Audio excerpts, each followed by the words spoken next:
Hello everybody, today we're going to be touring a room at the Best Western Grant Park here in Chicago. But we're not going to be touring this room. I just checked in. This is room 624. And unfortunately, it really smells badly of cigarettes in here. I'm not getting a great vibe from this hotel so far. The bed is really the only thing that looks nice in this room. Particularly the back window has me concerned. I mean, this thing just looks disgusting. And you can't even open the curtain because it's like stuck to the wall by something, and I don't even know what. So yeah. Oh, and there's water everywhere too. That's nice. It's soaking wet down there. So obviously something is leaking. The smell on this thing is just horrific. It's just like mildew and cigarettes combined. So I'm going to go ahead and head down to the front desk and see if I can get another room here, because this obviously is not going to work.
Okay, so as you saw, the first room I had here had a little bit of a cigarette odor problem, and thankfully the second room they gave me here, 512, does not.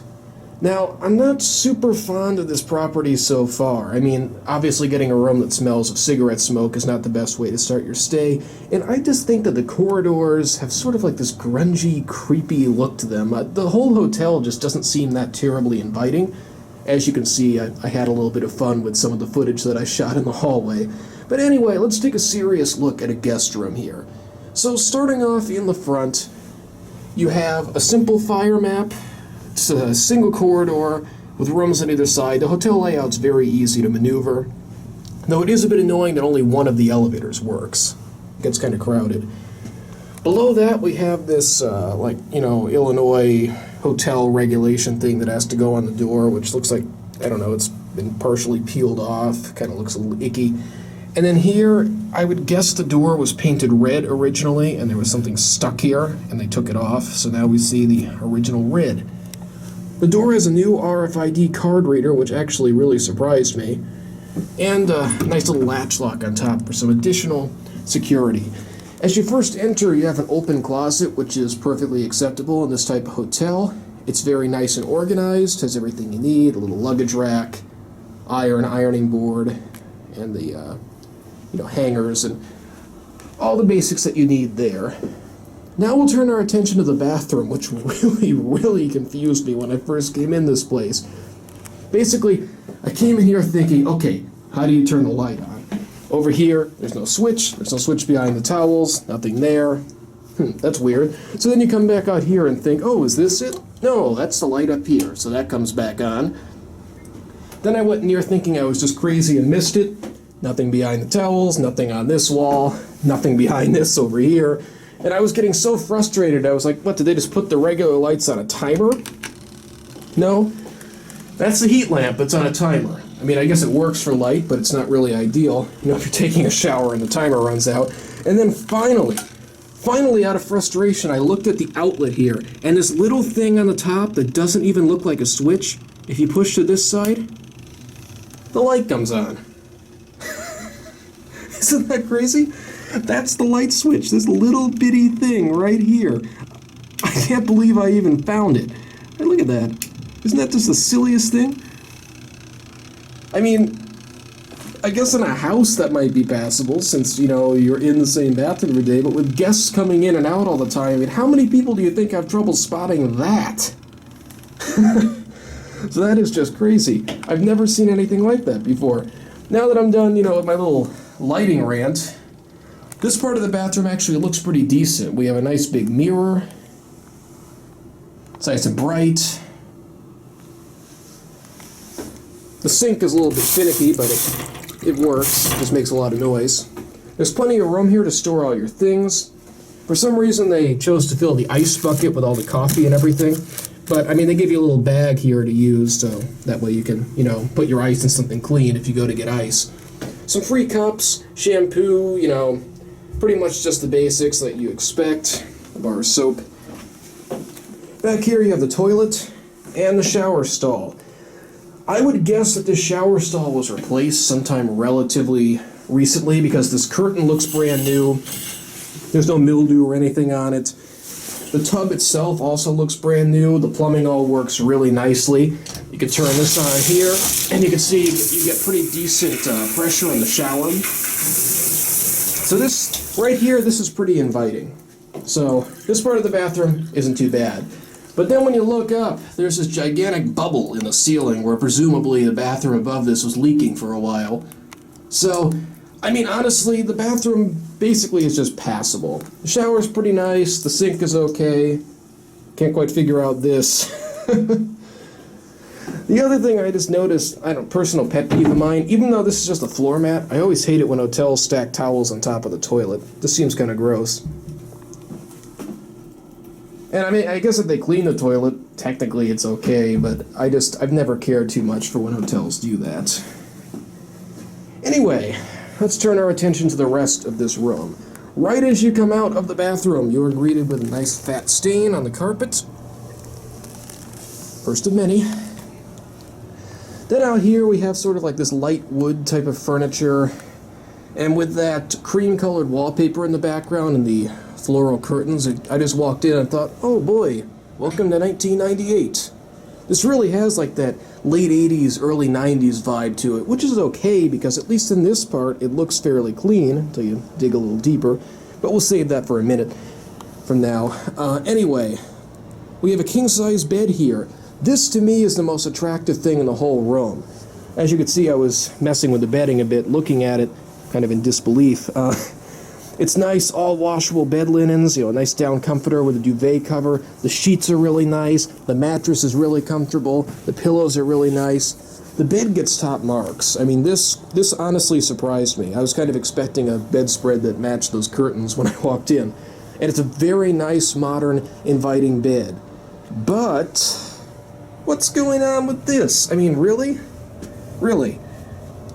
Like the $2 lampshade trashes up the whole room because it has holes in it, it's falling apart, there's burn marks. I mean, this looks absolutely terrible. And this is such a cheap fix. And you can see it's not just an isolated problem. This isn't passable in any hotel, budget, high-end, wherever. I mean, this just looks awful, and it's annoying because literally just unscrew this, put a new one on, and screw it down. I mean, it's such a cheap fix. I can't imagine why they would leave these things in here. It just gives the whole place that, bad motel type of vibe.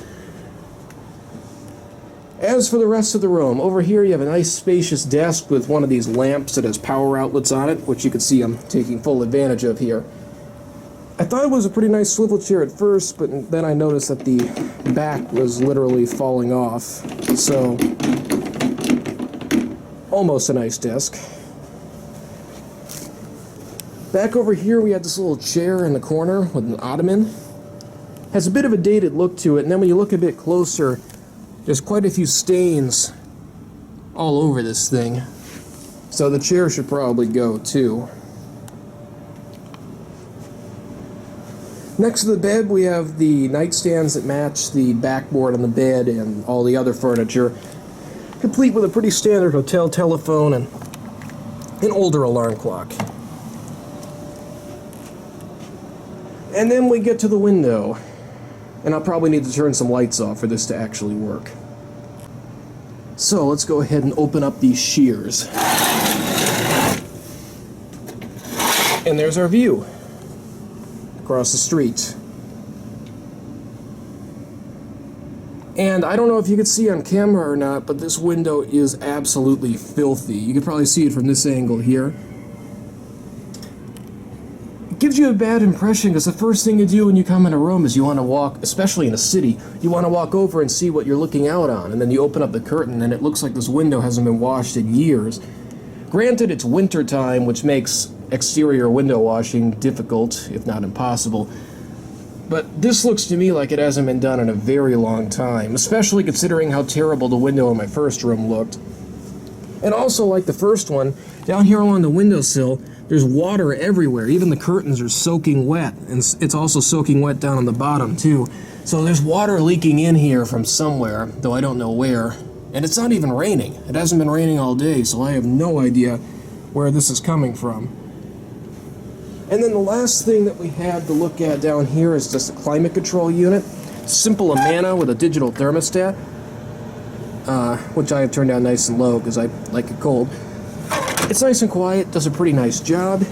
And something interesting I noticed with this, not necessarily a good point or a bad point, but just interesting, there's a wall thermostat on this side of the room. And it's not active anymore. It's branded by Amana.